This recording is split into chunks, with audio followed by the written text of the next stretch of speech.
Gentlemen, welcome in to this very special episode of Mouthing Off with Mike presents One-on-One. And today, ladies and gentlemen, I'm going to go one-on-one with my fellow Italian brother. He is the current AMP Pure Wrestling Champion. He is the leader of La Maria, and he is TJ Brady. How are you doing today, TJ? I'm here. I'm tired. I'm exhausted. And we got a fight tonight, so we got to show out before we fight.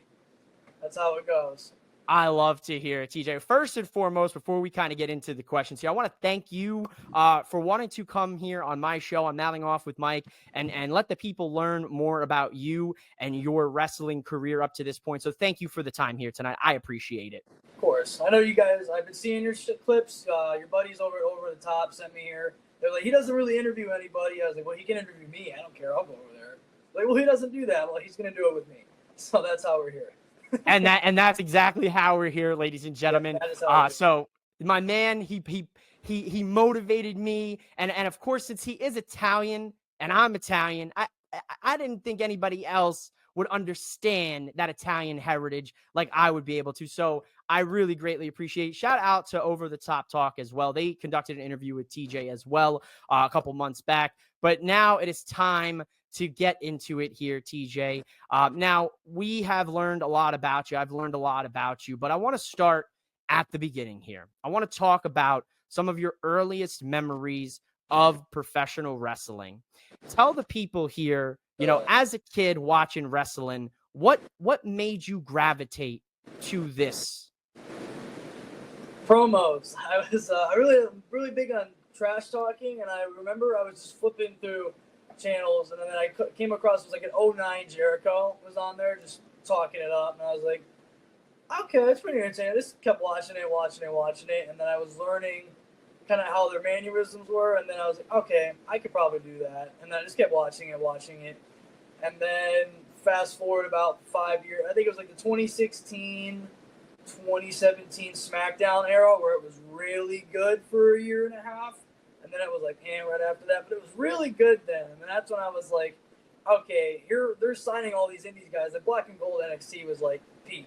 So that was really good. So obviously you're watching all this is like, I was like 14, 15, just watching all this. Like, oh, that's pretty cool. I turned 18. I was looking around for some training centers. I was going to go to the lab, but it was too far away from where I was. And then I got pushed in the direction toward the TC and Frankie. So they gave me Frank's number, which I didn't really know him yet. I just called him. I was like, hey, I'd like to start training. Is there anything I need to do? He's like, are you over 18? And are you going to be committed? And I was like, well, I am 18. I wasn't. And then I was like, yeah, I'll be committed. I went there. As we're doing the paperwork, you have to actually have your ID. So I wasn't old enough. So I had to wait. Then I came back about a year later. We started training. It was going really well. I got into a car accident, and it messed up my discs in my back. So I had to take 6 months off of training. And then once that came in, I came back around May 2023, and just consistently all the way up there until my debut in February. Just hammered it all out. So incredible. So, you know, listen, you know, we talk a little bit about, you know, watching wrestling, and there's a big difference between watching wrestling and being a wrestler, right? Now, you talked about Francisco, and you talked about, you know, training here, but before we get to training, if I remember correctly from watching this interview with Over the Top Talk, now you mentioned a viral video here. Of a table. Of a table, yes, of you jumping through a table. Now walk me through that. How does one go from jumping through a table? I'm not gonna mention the school, but I will for the table. It was 2017, 18. There's this lunchroom table, and it's, you know, I was just sitting there. I have all my friends that know I like wrestling. They're like, hey, you gonna jump through the table? And I was like, I could. So it's just sitting there, and we look at it. Everyone's got their phones out. If I can find it, I'll send it to you. Throw it up on the screen here. You'll see me run in the middle of the cafeteria, just run right through the freaking table and just break it. And then it got posted everywhere. The school was on Fox 13 for a little bit, allegedly. I never saw it. I was told what it was on. And then I got pulled into the office about 2 months later, because they waited 2 months to say anything to me about it, and it was like the week before we were going into the summer. They're like, "Did you break the lunchroom table?" I was like, "No." I was like, I jumped on it. I didn't break. It didn't crack. It just crashed on the floor. And then they never did anything. Like, I never got in any trouble, but it was posted all over the place on Snapchat, Instagram, whatever was hot at that point. But I was known as the table. And anybody that knew me before wrestling, like, oh, yeah, he broke the stupid table. And now he does it for a job. So it's kind of, that's pretty much how it started, was the stupid table. I love it, dude. I absolutely love it. So we break the lunchroom table, and then we decide, you know what? I want to be a pro wrestler. I want to do this thing. Yep. And you go ahead and you go into training here back in 2022 at the WWNTC. Now, tell me a little bit about that first time entering the training school. Like what was the one thing that you at the first day that you were like, whoa? So we walked in. The TC was in a moving period when I joined. So they were like, before they got the building they were in now, they used to be the event center. They just left the event center and they were in, I don't remember the guy's name, but they were in a gym somewhere. And I showed up there the first day. There was just 2 students. It was it. It was Rafael Delgado and another student named Jesse, who's no longer there. But there was Frankie. He was there. I walk in. He's like, "Hey, how are you?" Wanted to talk to me. We talked for about 45 minutes before class started just to get to know everything. And then he's like, "Here's what you're going to do today. I want to see if you can do it. And if you can do this, we'll move on to more next week." Because we were only doing 1 day a week at that point. So we got in there. We got all the rolls in. And then he's like, "Why don't you take a bump?" And I was like, "Okay." I took the bump. It was not nearly as bad as everyone makes it out to. I was like, "This is not bad." And it's probably just because I was younger. Because I hear the older you are, the worse the bumps are. But it wasn't that bad. And I was like, I can do this. We kept going, and then the car accident happened in April or March, and then there's that story. That lady still got away. I can't. So you that love Florida laws. I was gonna say, sounds like a very classic Florida situation there. In a parking lot. In a parking lot. And she drove away. And she drove away. And to this day, we haven't found her. We knew who she was. We did info. We exchanged info, and then she kind of was like, "Well, I have stuff to do. I gotta go. You can just sit here with your car." I just told her then, "Bye." Wow.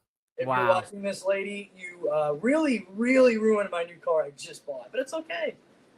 Listen, lady, if you're watching this, we're gonna take care of business. We're gonna have to have a conversation one of these days. I might have to come down to Florida and do some detective work. Oh, you're fine. Oh, absolutely. Yeah, So coming into training here, right? You know, for me, I want to know, what is the big things that you took away from your training? The main thing, somebody else touched on this.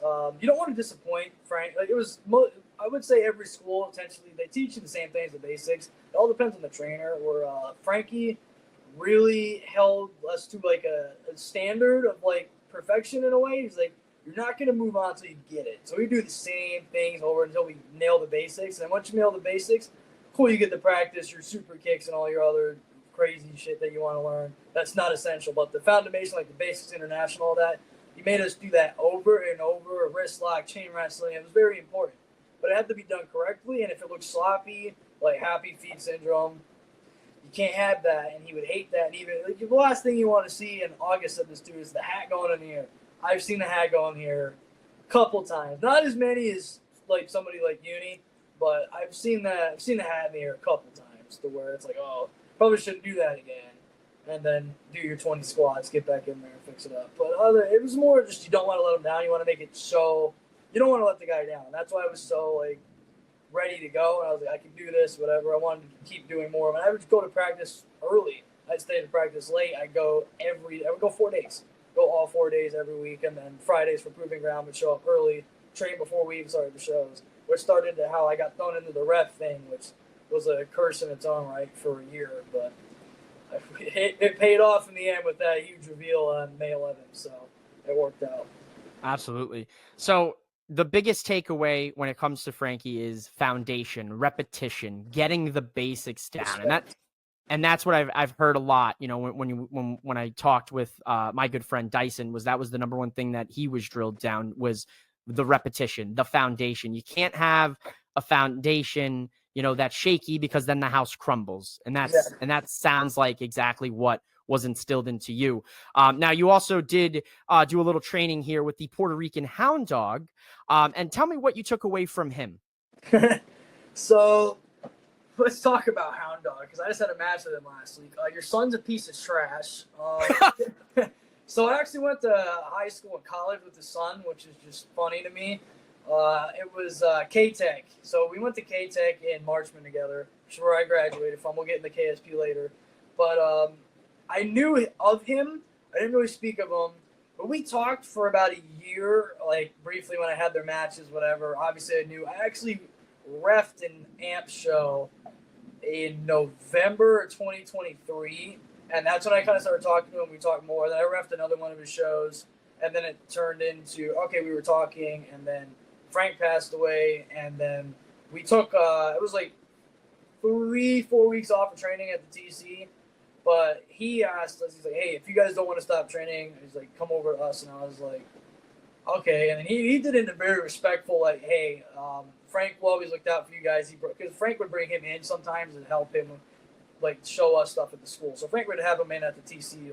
I seen him. He was at the TC a lot. So was Damien. So they would come over to the TC, train with us. And when Frank passed away, we all had a conversation at a proving ground. He's like, hey, I know they don't let you guys train, but if you want to come over here and train, you're more than welcome to come over here. Obviously, you can't breach contracts or whatever. So you can't train every day. But if you just want to come in, talk, hang out. And we would just talk, hang out. We didn't do too much in the ring there until he took over at the TC. It was just kind of, if you guys want to do your roles and whatever. So then we got to the TC when he took over there. And it was kind of like, he did it very, very respectful. Like, we all had a conversation, like, all the students gathered together about what's going on. Like, nothing really changed, honestly, in terms of, like, the respect there. Respect was still there. If you're going to train there, it's a very respectful school. Like, if you want to go there, they expect the best out of you. And he taught us, we were pretty much taught. Frank got us through everything. We were basically down. We were ready for matches. So we were doing matches pretty much all the time. He wanted us to incorporate specific things to our movesets. He has a very specific endurance drill, and if you get to ever interview Hound Dog, ask him about his endurance drill, because his students hate it. I love it. I love that drill because it was super hard, and I did it every time. But he pushed us a lot further than a lot of other students were expecting. I liked it because it pushed us. He also helped fix my drop kick issue that we could not also fix. So I have a pretty good drop kick. You can thank the Hound Dog for that. I've seen that drop kick. You get some good height on that kick now. Yeah, it's a good looking kick, man. Yeah, Gio can learn a thing or two from that. But we're hey, you gotta instill some of that wisdom, right? Yeah, I'm working with him right now. I like it. I like to hear it. Now coming out of training, right? You're training for about 2 years, right? From 2022 to 2024. You graduate training. You're ready to go. Walk me through that first match. Now, you don't necessarily have to get into details about, the match itself. I want to know more so how you felt during that match, how you felt before, and what were those emotions that were going through your head? So technically my first match was tribute to the Shot Caller, which is Frank's tribute show. So we did that. At this point I wasn't a developed character. I was just a cameo in a battle royal because all the students were in the battle royal. You had Ricky Cruz, Solomon, Ray Elliott, Univice.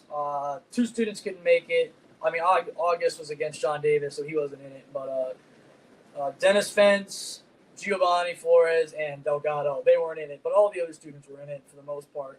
So we all had our spots in there. Ricky got something, and then our spot, we actually had a pretty decent spot, which I got to come up with. Like, what do you guys want to do for your elimination? I was like, well, it's my debut, and Frank always said, go big, go home. If you're gonna do something stupid, make it look good, safe. So we went with the choke slam elimination from the top to the floor, concrete. Just why not? And of course, me being one of the smaller guys, and I just picked Solomon, the biggest guy in there. So we just we talked there, like, what do we want to do? And we're like, we're just doing it in the ring. So, are you serious? I'm like, yeah, it's a battle royal. You can't go over every spot in a battle royal. It's ridiculous. So we did it, and I think it was a pretty good way to play true. Because Frank had a very specific idea for my gimmick, what he wanted me to wear and everything. Before he passed, we actually established the Shred the Stripes gimmick was pretty much done. The gear was designed. I had all the gear before he passed. So I just wanted to make sure that he at least got on his show. I wanted to honor him and at least do the gimmick, do the gear. We did it.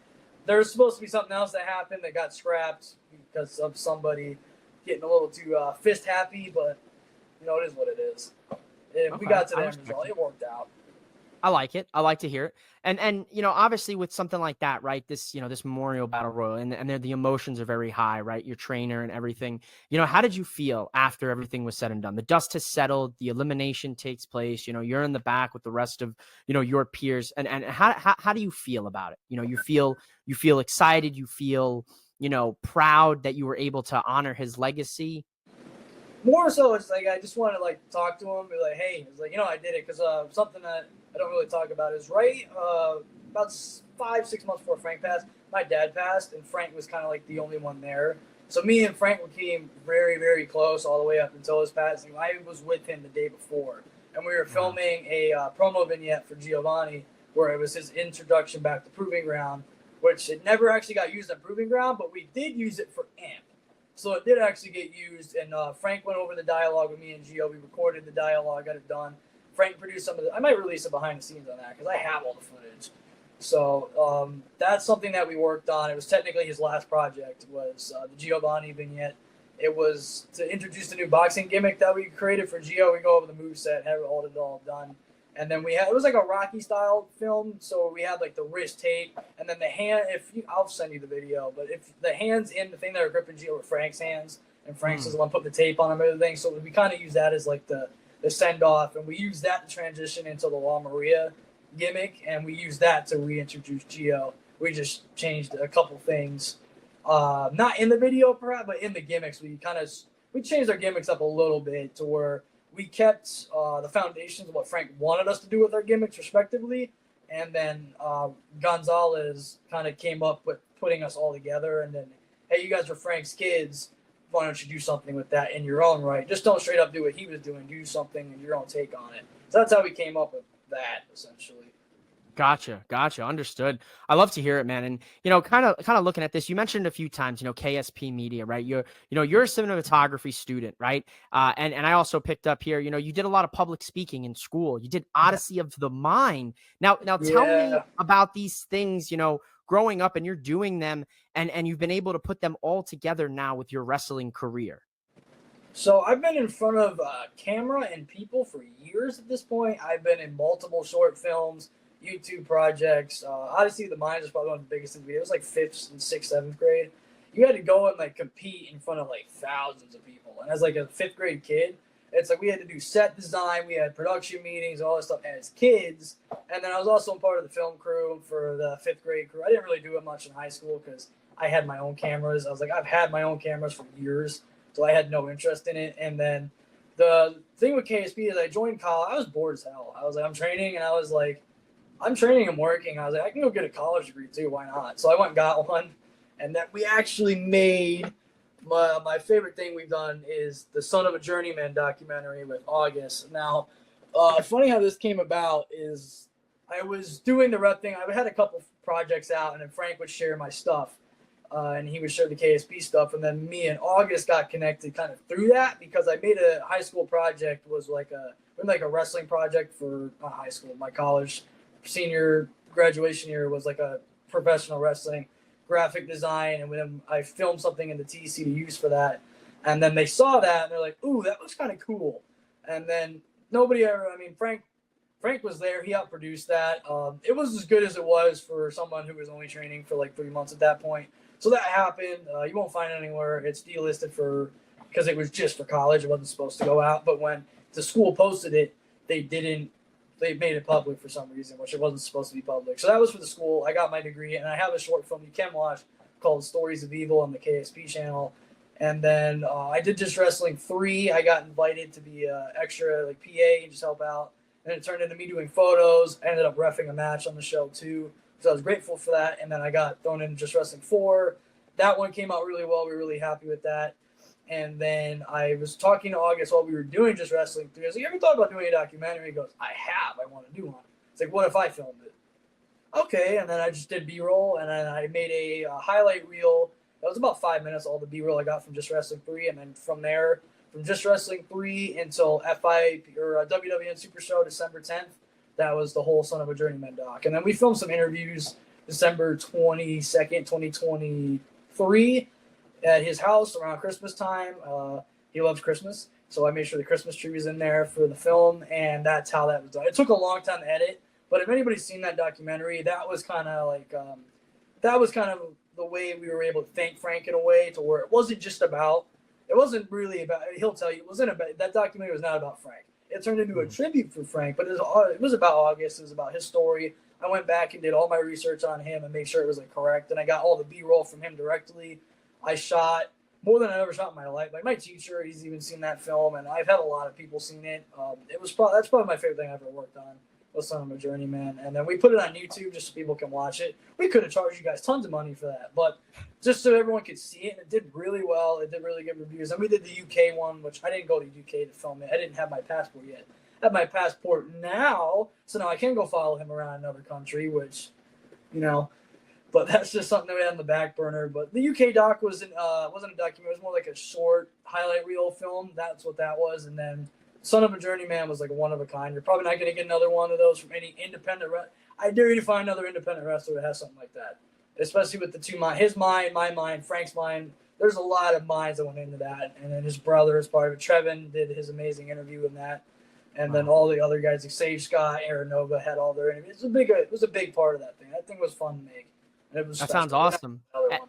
And where can people watch that or purchase that if they'd like to? Is it still on YouTube? On the 4K and Chill ASMR channel, which is also where you can watch GCW, someplace I will be at September 14th. I like it. Quick plug. My man is a professional. He's a professional advertisement. I love it, dude. That's incredible. I'm going to have to check that one out for sure. I will definitely be checking that out. I'll put that in the link here of this episode as well so that people can go check that out because it sounds like an incredible project and it sounds like you guys put your heart, your blood, your sweat, your tears into it. Oh, my poor PA, Austin. Austin's worked with me for Stories of Evil. We shot that short film and then Richard Lucas helped edit it. Those are all guys that I knew through college and I brought them into the wrestling world per se, and now they work almost every show with me filming all my stuff. So those poor guys, but they work really hard and they get compensated very well and they do their jobs well. So that's what we like to hear. That's what we like to hear. That's what we want. That's what we want. Exactly. So now, you mentioned it a few times and I've mentioned it, a few times throughout this episode myself, that Italian heritage, right? We're both Italians, what kind of inspiration, where did you pull from? We've heard in the past, a lot of Italian wrestlers, they'll turn the gimmick up, they'll turn their personality up to that level 12, right? And they'll draw inspirations from all of those classic and cult classic, mob movies. Is that where you're doing here for TJ Brady on the Italian heritage side of it? Where are you drawing that from? So most people don't believe it. I am actually Italian. I'm Irish, Italian, and French. You're never going to see anyone. You can't confirm or deny. I just am. But everyone kind of thought when I debuted, I was going to do the ref gimmick. It was working pretty well, but I was told I was going to be a babyface. And as a babyface, that gimmick it works as a babyface. But I was a heel. And I was like, that gimmick doesn't work. I mean, it worked as a heel. I could have done it. And then I ended up getting paired up with Giovanni and Solomon. And I was like, I can't really do a Shred the Stripes gimmick. And that's a solo gimmick. It's not really, you can't do that with other people. I mean, you could and you can't. I didn't want to. I feel like when I do my own stuff, I will do that gimmick. That's a gimmick for solo opportunities. But all right, now what we're doing, improving on everywhere else, we are a tag team. We are a faction. We need to stick together. So we needed something to solidify us. So we all went with our heritages. With Gio being Mexican, Manny or Solomon, Italian, and then myself, Irish Italian. Everyone you were thinking you go with Irish, right? And I was like, no, that looked really weird on the logos if mine's orange and you guys both have red. So let's just lean in more of the Italian side, we shouldn't really think. But I would tell you the shoot last name, but no, it's just Brady. So there's a real Italian name out there, you'll never find it. But there's some lineage there. And the main other reason for the Italian, obviously, Chiazzo was Italian, so we didn't want to rip off what he did in his days and what he was doing with the set and all that. We wanted nothing to do with that. Wanted that to be its own thing and let the guys like Delgado and all that were part of that be a part of that and do what they would please. And we wanted to pay respect in a different way to where we'll pay our tribute and homage it, but not directly just do the same thing. We wanted to come up with something new, original, but paid ties to where we were trained from and then show respect at the same time. I think he would appreciate the fact that we would pay our homage and not directly just blatantly rip it off and just do our own thing. Because we get to steal all those moves too, but we don't. I've used the flatliner a couple times, but nothing. I don't have. We all have our own unique ability. He trained us to do things that he wanted us to do, so we kept those trainings and teachings and just added more so to. We leaned into his darker side. He was not a very nice guy in the ring, so we like that more. We don't like being nice. No, yeah, 100%. I think it's so much. A heel is more fun, right? It's definitely definitely more fun. I just hate everybody. Yeah, exactly. You gotta, hit them with a couple of these every once in a while, Now tell me about that heel work, right? How do you get the people to react the right way or the way you want them to? So I find this very easy and others don't. I obviously can talk. That's not no secret. I have a very charismatic edge to where some people just don't have it. And they come out there and you can be the bland baby face. I mean, you're not going to get a reaction. I've been a baby twice ever. And normally when you're new, you're the nice, happy guy. That's not me. I just don't do that. I lean towards more the angry heel side because honestly, I was looked down on a lot. Everyone was like, "Oh, why don't you just stay a ref? Why don't you want to be a ref?" Like I didn't train to be a ref. I didn't want to be a ref. I was a ref as a favor for Frankie, which internally cursed me because I was a ref for another 9 months at that point. But that curse also turned into a gift of luck because I was booked as a ref. A lot of play. I was on FIP like a week into being a ref or something like it might have been or this WWN Battle for the Belt. So I was a FIP heat stroke. Last year I debuted as a ref on FIP. This year FIP heat stroke I'm debuting as an active competitor. So funny how that works out in only a year's time. A lot of people can't say they've been on FIP twice. They have 2 debuts on FIP. What? It's 2 different things. That's crazy. So that's pretty cool. I got to do that, and I didn't mind reffing for a while, but it was at the point to where I was kind of done with it. I mean, I did everything. I was at this point I was graduated because we did the spot. I was supposed to debut and keep wrestling after the Battle Royal. That's what I was told. Granted, I could have changed, and it didn't happen. I got kind of stuck in a limbo from February. Obviously, I was booked elsewhere, but my home promotion, I wasn't used. So we waited. We kind of waited out till it made sense. And then that idiot made the King of the Southwest, East, son of whatever, open challenge, and then he lost. And then there you go. We've been fighting ever since. So I love it.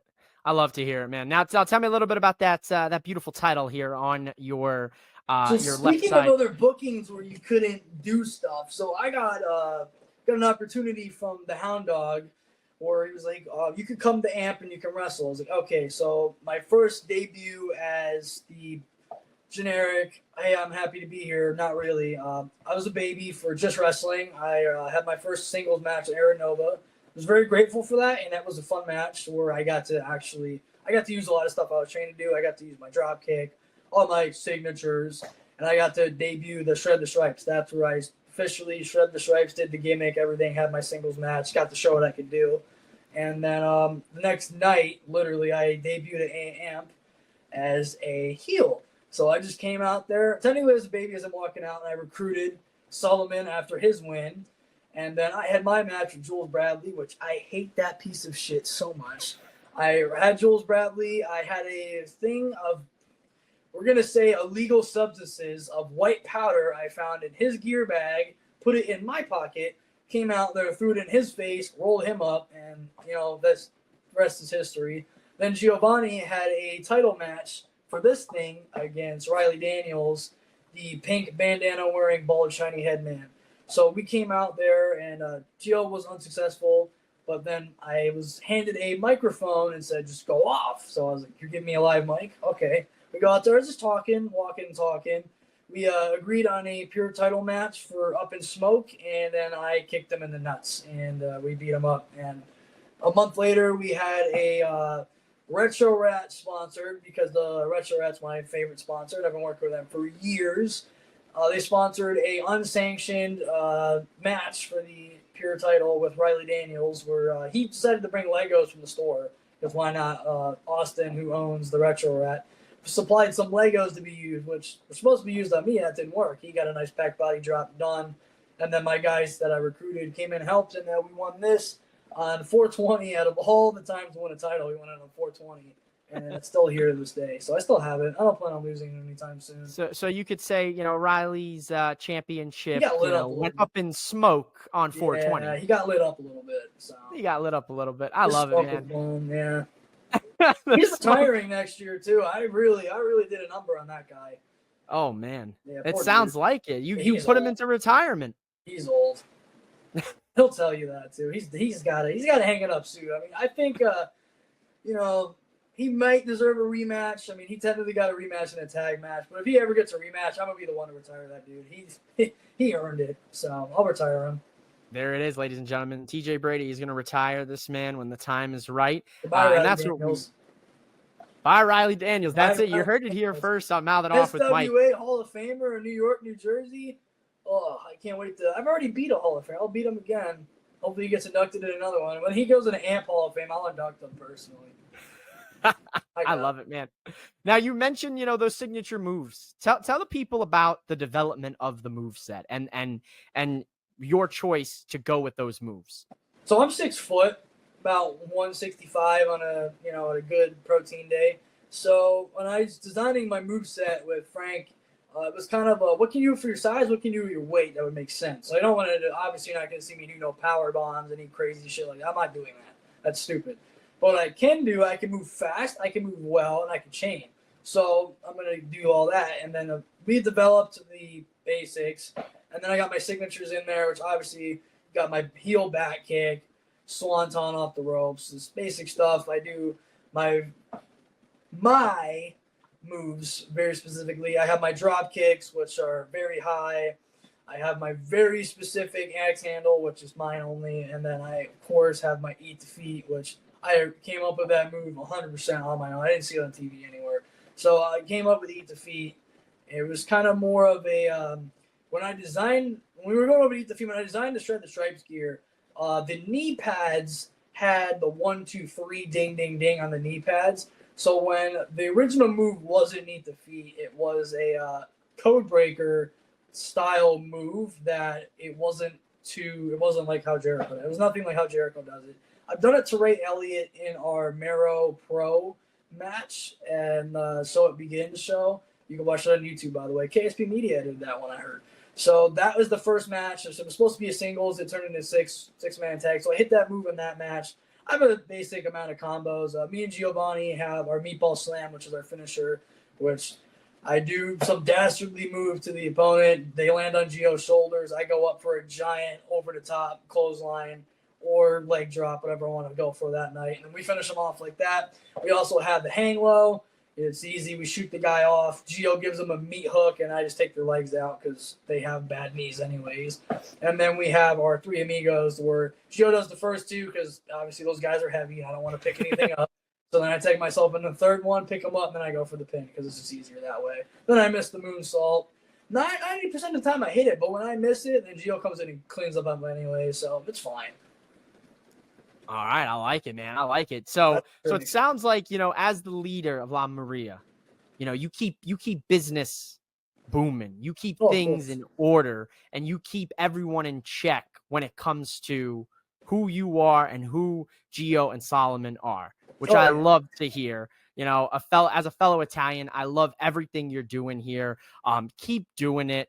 And last but certainly not least here, TJ, tell the people what you got going on. Where can they watch you? Where can they find you? Where you're wrestling? Where you can find me? Well, as the head class of the you see this? The WWNTC. There's a Solomon, a Gio, and myself is right here somewhere. And you got August in the middle. You can't forget that guy. He's doing wonders.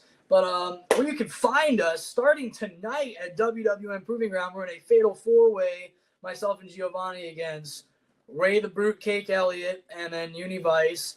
And then you got Aquaman's Trident of Benji Neptune and Univice's nephew, Oscar Vice. You got the Lost Boys with the Cowboy Kid, Andrew Mitchell. What's the pirate dude? There's a pirate and a cowboy. It doesn't make any sense to me. They're lost. and we're going to win that, and we enter the gauntlet last Sunday for FIP, where we make our FIP debut. Only 3.5 months on Proving Ground, we're already in FIP. That should tell you the stipulation, how big a deal Al Maria is and what we're going for. So you're going to be seeing a lot more of us in a lot more places. And then after that, we move on to the next week. We have RBW over at Circle S Barbecue on the 31st. I don't know what the hell I'm doing. I got asked if I could do that show, and I was like, well, I could. What do you got for me? And then we got something good for you guys, so that won't disappoint because I'm there. You can't be disappointed. And then after that, we're going to fast forward just a little bit to September 14th. Well, we can actually talk about September 13th, the Proving Ground. I'll be there with Giovanni, probably with our tag team titles that we're going to win. You know, if everything plans out. If it doesn't, we'll get them eventually. I'm not worried about it. Then we got September 14th. We got Jason Dugan. You know, somebody I actually studied his career. You know, he's pretty good. And then, you know, he does his thing. He's got his ALW championship. You know, he's defending that against Jake Hager, I think, Sunday. I hope he loses just so that way when I beat him, Hager just kicks him a little bit. So I got to wrestle him at GCW. I'm pretty excited about debuting there. And, you know, I get to work with somebody who's, you know, he's pretty good. So he might give me a run for my money. Then we fast forward another week. I will be just taking off a little bit to Tennessee, you know, just hanging out there. I heard there's a couple promotions out there that are running that weekend while I'm there. Ooh, we come back to September 21st with Mero Pro and Lightning Strikes, and I have a tag team match with Brian Atomic and Tiny Tina Wonderland. So she's wonderful. She's like 3'1". I probably found her in my garden once and then kicked her, and that's why she's mad at me. And then Brian Atomic came from some kaiju gym or something. They just came out of nowhere and they're mad at us. So now we got to wrestle them. So I got Raven Knight in my corner. She's helped me out a couple times, you know, just recruit her, throw her a t-shirt, and she's part of the gang, I guess. We'll do it like that. But they're also not advertising the fact that I have these. And I don't know why, because they're so beautiful. Amaro Pro just doesn't know what the hell they're doing. So hopefully they figured it out, you know, the other one up there. And we got a couple more dates. You know, we got Amp Rebirth. You know, they're just redoing the whole company around me. Because why would you not put a whole company around me? I mean, supposedly it's around Jake Xavier and his thing going on. But I like to think more it's about, like, me. And, of course, we got Mike Mundo over there. I heard he's going to be beating up some drunk guy. I hate that guy. So, and then I can give you something cool to announce here. I heard, now this isn't confirmed because I haven't really spoken anything, but a little rumor tells me that mullet-talking piece of shit, Jules Bradley, is cashing in his rematch clause for one of these at Rebirth. Now, that isn't confirmed or not yet, but I heard the rumors that he's pulling for it. And it came from that cripple guy he's hanging out with, Sticks. I don't know if you can say that or not, but me and Gio kind of took care of him a couple nights ago. So we'll see. I mean, a couple nights ago, a couple weeks ago, he was hanging outside a Waffle House or something, and we made sure the handicap spots were taken, so he couldn't leave. So, you know, if Jules is cashing in his rematch clause, I hope he watches this and knows that I will. I'm not going to give this up. I'm not going to lose it to you. I've already beat you. Technically beat him twice because, you know, he cashed in his AMP 24/7 whatever 7-Eleven title and tried to beat me in a cash-in. That failed because, of course, it did. Somebody left the keys in my truck right behind the ring. I just left. So, you know, I already beat Baby Keith. You know, that guy was so high we had to do a sobriety test in the match so he could compete. And then he lost. I mean, who would have thought? Oh, my God, Keith. You had so close. You're so close. But, you know, it is what it is. And that's pretty much all I got that I can talk about. I mean, I will be at ALW on the 26th of September as well for their TV tapings for Thriller because, you know, that's a good idea. So if you want to go to ALW Next Level, I'll be there. I'm not going to speak about what I'm doing, but I will be there. I love it, TJ. Well, thank you so much here for coming on, mouthing off with Mike. Thank you allowing me this time here to talk with you and learn more about yourself, La Maria, your training, everyone involved. Any last words here for the people before we sign it off? So the last words I have, I will save them for a couple people. So this gauntlet match is coming up Sunday. We're going to skip over tonight because we already know we won because duh. So Univice and Ray Elliott are in this match. I've beaten them. The Lost Boys in this match. I've beaten them. Combat Club are in this match. I'm not a big fan of them either. We beat them. The only two competitors that we technically haven't beat are Frickin' Strange and the Miami Boys, but I have beat a member of Frickin' Strange, Stephen Frick. I defended this and beat him because he's dumb. And then I beat Baby Keith, who's also a part of the Miami Boys. Not the one wrestling in this match, but if I could beat one of the boys, I could beat the other two. It's common. It's Steiner Map. Like, everybody knows that, so I'm not worried about that. So this Sunday, we are definitely getting our number one contenderships back. And if you saw Proving Ground last week, which debuted last night on YouTube, WWN Live, you saw that we got a little feisty but better together. And I heard Hadar likes being choked out, so I just wanted to make sure that he got his fetish, paid for. And we're coming for the titles. That's all I gotta say. They better watch out. You can't underestimate us. Just because we're young and new doesn't mean we can't win tag titles. I mean, I won this. Duh. That's it, ladies and gentlemen. Well, TJ Brady, good luck. You're going to tear the house down. More gold is going to be draped around your waist and La Maria's, and I can't fill up wait. That case. We're going to fill up that case here very soon. Fill up that case, yes. Thank you so much here for coming on Mouth and Off with Mike and giving me the time. Of Go course. out there, folks, and follow this man on social media. All of his information will be here in the episode, as well as follow him and his career, because he's the next one up and coming, and he's doing the damn thing. 22 and new.